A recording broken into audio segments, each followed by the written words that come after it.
Uber used to position itself as saying that they'll connect people who want to drive for money to people who need rides.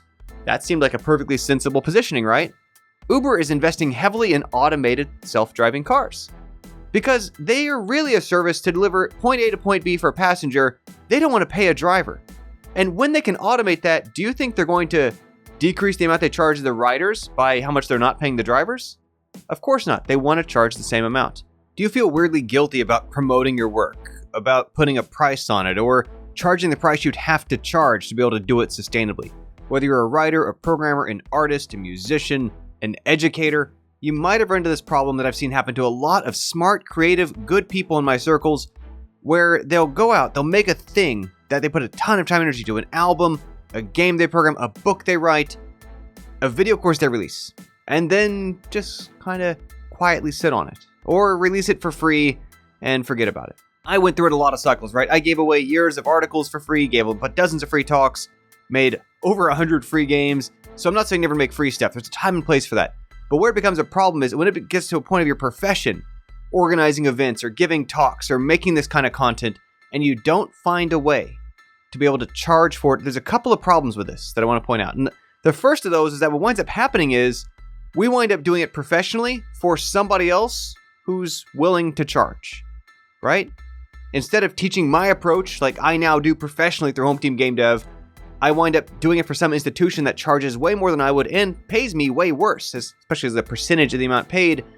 And to see the same thing happen again and again. Game developers who make their best creative work on their own feel bad promoting or selling it, so they wind up working for somebody else if they can even find the opening. The world has been changing very quickly, you probably have noticed, in terms of the way that business used to be structured in most fields was that there was companies that would specialize in basically finding paying customers, charging, dealing with the transactions, the whole business side, and then those companies would hire creative writers, programmers, educators, people who actually, in a way, do the work. Now, there's other work going on to find the paying customers and to charge them and so on, but increasingly the things that were happening from the business side are more doable than ever online. That business side is trying to replace you on the intelligent, creative delivery of service side with AI.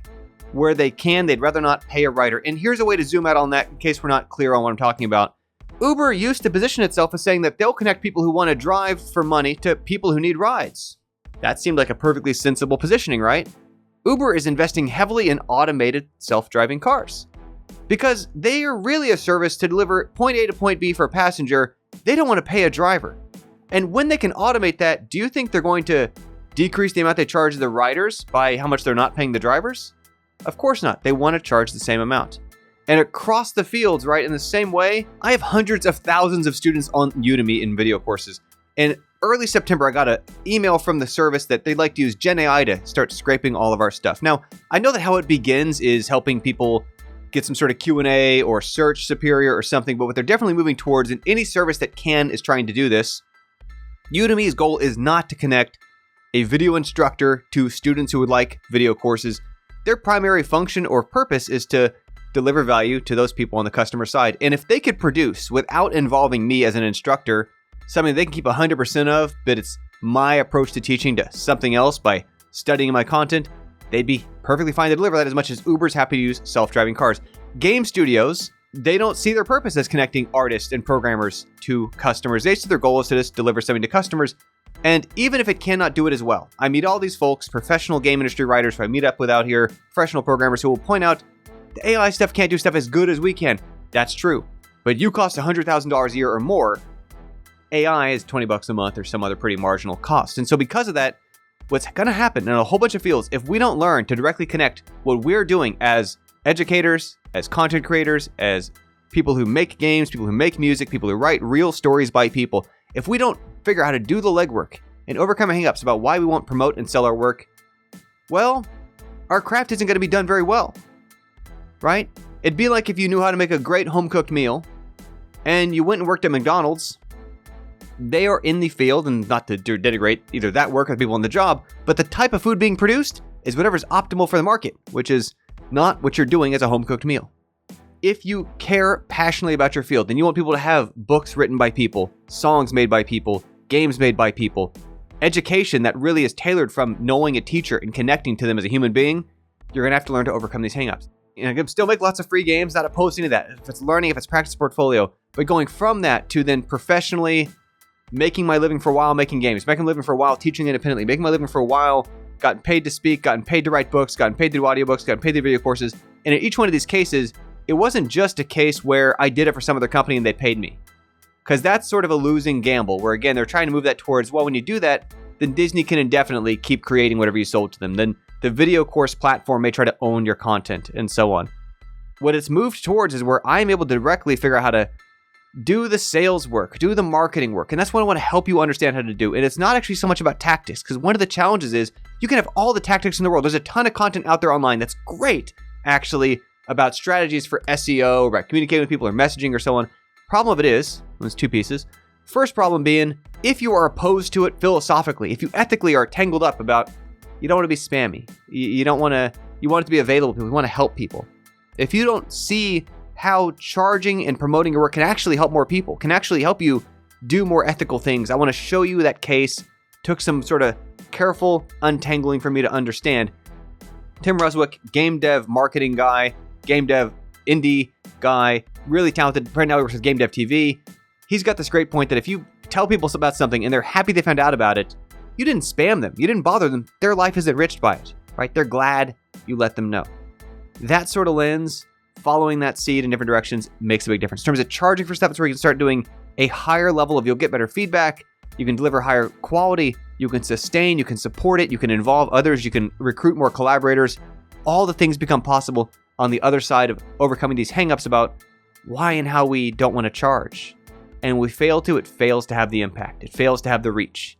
It fails to be able to cover its own cost of going out and figuring out who is going to be happy I let them know about it. I want to show you how to untangle those knots in yourself so you can make better use of the resources and materials out there. But the other thing that winds up happening is that we've seen a lot of businesses cause a lot of destruction in our fields, right? We've seen it ruin a lot of things that we like. We've seen it take stuff we loved and then grade it down, including also been bad to workers, been bad to customers. There's a whole movement of a lot of products that have gotten worse. And this is part of what we're also going to be talking about in the material ahead is tactically, what is the difference between a business that winds up corrupted in that kind of way versus one that really is still at its heart serving the people who it's there to serve, right? Instead of investors, instead of stockholders or owners for the future, the actual customers at the end, the readers, the viewers, the students. What is the difference as to how we shape those businesses? How do we operate things in a way we feel better about and above board to recognize that the problem isn't actually business is evil. It's that business done evil is evil. Then there are other ways to do it, where you respect people's rights to own their own work as collaborators, where you can figure out ways of messaging that you are mindful of people's priorities and needs.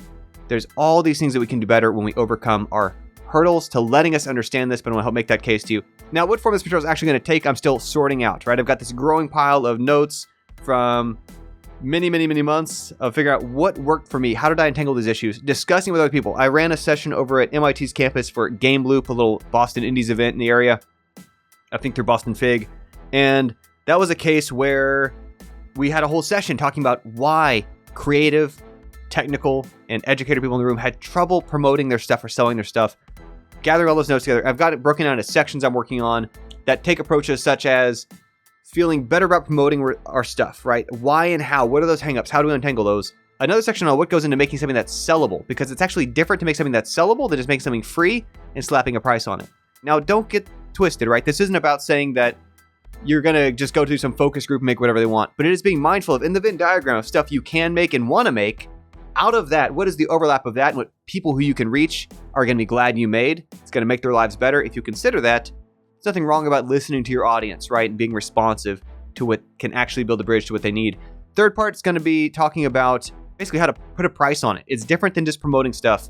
You can promote stuff for free. I've released lots of free stuff. This is a free video. There's a whole bunch of free things you can release, but putting a price on it is a little bit of a different tactical thing to attack. An entire different section about how to put a sustainably higher price on it.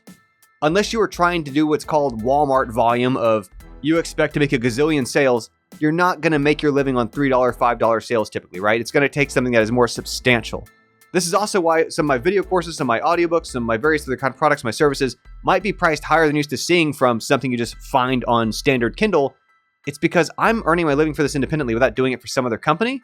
and those numbers have to work out differently. Now, the flip side of this, it allows me to also be much more particular about only really connecting to and serving the people who I am making a real and genuine and deep difference to. Part we're going to talk about in that section is how when we too steeply discount stuff, we are hurting people who are looking at a certain price range of the help, the level of seriousness, the pain that they're encountering, how much they want, what it is they're going to get, the promises that they want to be able to build their hype up to. And if we don't deliver at that scale and put ourselves in front of them, somebody else will, who will serve them less well. We owe it to them to do that. We can then also, again, better support it. We then also aren't under the same pressure to try to get it in as many hands as possible, even if it's not really for them. This is one of the dangers of steep discounting or really low prices. It's the only way those numbers can work is they have to find a way to convince a bunch of people to buy it, pay for it, who probably shouldn't. And if you are willing and able to charge a actual reasonable price people get out of it, you can actually make a much stronger, again, feel better about from the ground up why and how you are going about doing business the way you're doing. And then lastly, I also want to cover some materials. This is basically basics of running a mostly solo or with contractor online kind of business. Now, I'm not a lawyer. I'm not a CPA. This isn't trying to be that kind of advice, but it is just structurally some things I've encountered from the two businesses I've run, current one the past decade, first one started back in 2009, of things I've figured out, helping give some kind of highlights of stuff to be aware of, just trying to help you get your footing tactically of, again, there's a lot of resources out there, but particular to this approach where you're not looking for outside investors, you're not trying to, build a massive unicorn kind of business. It is just trying to sustain yourself as a creative, as an educator, in which you can do more what your students actually want because you can connect to them directly. And it's so you can continue to do your creative work, your programming, your art, your music at a higher level of quality than with the market systems in place that are trying to compete with you, a race to the bottom of the AI, are going to increasingly be squeezing people out of. I want to try to show a way you can keep defending your craft and doing the work at a higher quality of doing it. Now, I, again, don't yet know the final shape this is going to take. Right now, you can go join a simple email list. And if you're ever unhappy with it, obviously you can unsubscribe, right? There's no commitment to this, but feelbetterselling.com, feelbetterselling.com, what it's currently called. I don't think it's going to be the final name of the material, but needed something. And so that's where you can go sign up, and I'll be posting more videos like this related to, as we explore and experiment with different topics, different ways of talking about it. It's going to be kind of me thinking through and untangling some of my various knots of these different sections, hearing your responses in the comments. So those emails are going to maybe batch, not going to be every single one, maybe once a month or so, some updates of new content related to this I'm working on that's at that point still free, but it will obviously be building up to, there will be something I'm producing, whether it is a video course, an audiobook, weekend webinar format kind of thing, figuring it out, what format it's going to take. But that is also the place to find out when this is ready. And obviously, again, I'm going to sell it. That's the point here. It's going to help you get more use out of it, right? Every time I've got a book for free, I'm less likely to crack it open.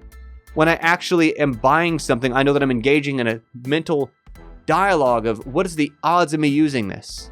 How much is it actually going to impact me if I buy it? I'm not just going to put it on a shelf and gather dust. And I think that we owe it to people to help make that case, that when we release stuff for free, when we don't tell anybody about it, you're no more likely to have it impact somebody's life than you are just to get a job you didn't apply to or get accepted to a school you didn't try to get into. That's not the shape of the universe.